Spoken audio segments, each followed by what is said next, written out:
कि मेरी बर्बादियों पर ना मुस्कुराओ ऐ चमन वालों, मेरी बर्बादियों पर ना मुस्कुराओ ऐ चमन वालों, तुम्हारे सर से भी एक दिन गुज़रनी क़यामत है। पर जो आज बजट का ढिंढोरा पीट रहे हैं कि ये बजट बहुत बड़ा बजट है और आम जनता के लिए बजट है, ये आम जनता को बचाने के लिए बजट नहीं बल्कि ये बजट सरकार को बचाने वाला बजट है। रोज़गार देने के नाम पर वादा किया था कि हम हर साल 2 करोड़ रोज़गार देंगे 2014 में, और 2014 से लेकर अब तक 10 साल हो गए। अगर आपने रोज़गार दिया होता तो 10 करोड़ रोज़गार होता और हर परिवार के अंदर एक आदमी को रोज़गार मिला होता, लेकिन आपने उनके साथ धोखा किया है। हमने भाजपा कहती थी कि हम मुसलमान के हाथ में एक हाथ में कंप्यूटर देंगे और एक हाथ में हम उनके कुरान देंगे, लेकिन उन्होंने सिर्फ उनके साथ में धोखा किया, छलने का काम किया।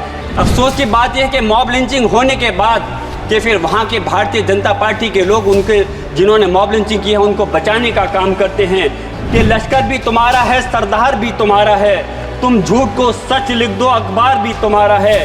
खूने मजलूम ज़्यादा दिन नहीं बहने वाला, जुल्म का दौर बहुत दिन नहीं रहने वाला, इन अंधेरों को जिगर चीर कर नूर आएगा, तुम हो फिरौन तो मूसा भी ज़रूर आएगा, तुम हो फिरौन तो मूसा भी ज़रूर आएगा। जनाब जियाउर रहमान साहब।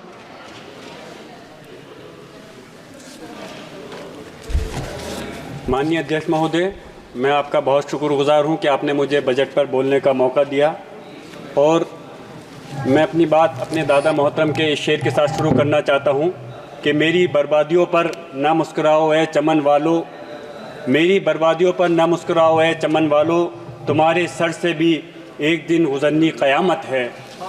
मैं आप लोगों से कहना चाहूँगा जो आज बजट का ढिंढोरा पीट रहे हैं कि ये बजट बहुत बड़ा बजट है और आम जनता के लिए बजट है, ये आम जनता को बचाने के लिए बजट नहीं बल्कि ये बजट सरकार को बचाने वाला बजट है।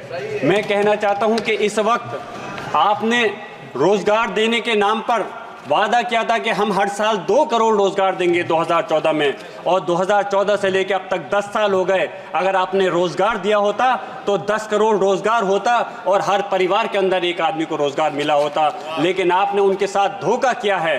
आप बताइए मुझे, जो आपने कहा था कि हम रोज़गार के नाम पे जो लोगों को ठगने का काम किया है, अगर आज कहीं भर्तियां निकलती भी हैं तो उनका पेपर लीक हो जाता है।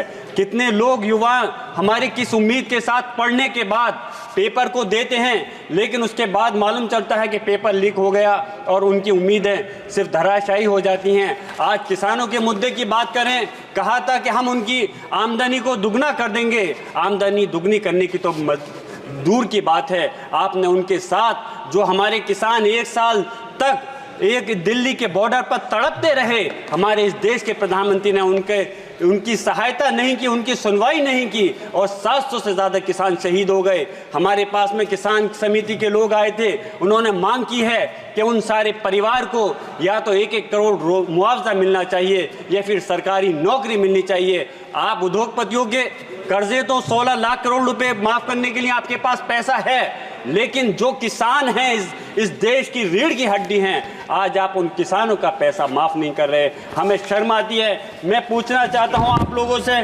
कि इस वक्त आज एजुकेशन की अगर हम बात करें कि जो एजुकेशन के नाम पर हमारे अलीगढ़ मुस्लिम यूनिवर्सिटी, जहां से मैंने भी तालीम हासिल की है, और जामिया मिलिया इस्लामिया, आप उनका लगातार बजट घटाते जा रहे हैं। एएमयू के जो 5 कैंपस थे उनका वो बंद होने के कगार पे आ गए हैं। आप उनके साथ क्यों खिलवाड़ कर रहे हो? यूपीए के टाइम पर सच्चर कमेटी की रिपोर्ट थी कि मुसलमान दलितों से भी ज़्यादा पिछड़ चुका है, लेकिन आपने भाजपा कहती थी कि हम मुसलमान के हाथ में एक हाथ में कंप्यूटर देंगे और एक हाथ में हम उनके कुरान देंगे, लेकिन उन्होंने सिर्फ उनके साथ में धोखा किया, छलने का काम किया। एनडीए ने 2022-23 में अल्पसंख्यक बजट के नाम पर 5020 करोड़ अलॉट किए थे, लेकिन सिर्फ 2612 करोड़ रुपये को ही खर्च कर पाए। इस बजट को 2024-25 में सिर्फ 3123 करोड़ किया गया। मैं पूछना चाहता हूं कि उनके साथ में ऐसी ज्यादती क्यों है? सरकारी आंकड़ों में India survey of higher education में मुसलमानों को छात्रों की भागीदारी में गिरावट आई है। उनके बच्चों का एनरोलमेंट 2020-21 में मात्र 4.6% था। स्किल कॉलेज ऐसा हो गया है जैसे मुसलमानों को जाहिल रखना चाहते हैं। इसके सबसे बड़ी मिसाल एएमयू और जामिया का लगातार घटता बजट है।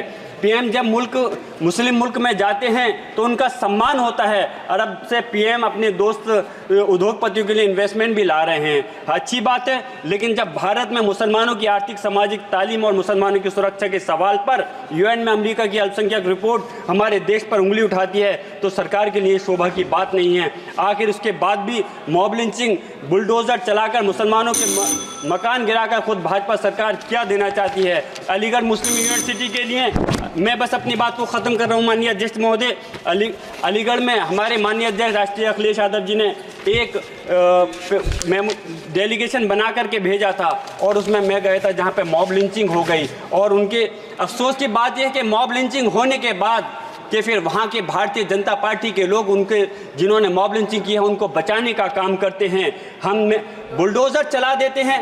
मैं कहता हूँ बुलडोज़र चलाने का काम, सज़ा देने का काम कार्यपालिका या व्यवस्थापिका का नहीं है, न्यायपालिका काम है। बस मैं अपनी बात ख़त्म कर रहा हूँ इस शेर के साथ कि लश्कर भी तुम्हारा है, सरदार भी तुम्हारा है, तुम झूठ को सच लिख दो, अखबार भी तुम्हारा है। खूने मजलूम ज़्यादा दिन नहीं बहने वाला, जुल्म का दौर बहुत दिन नहीं रहने वाला।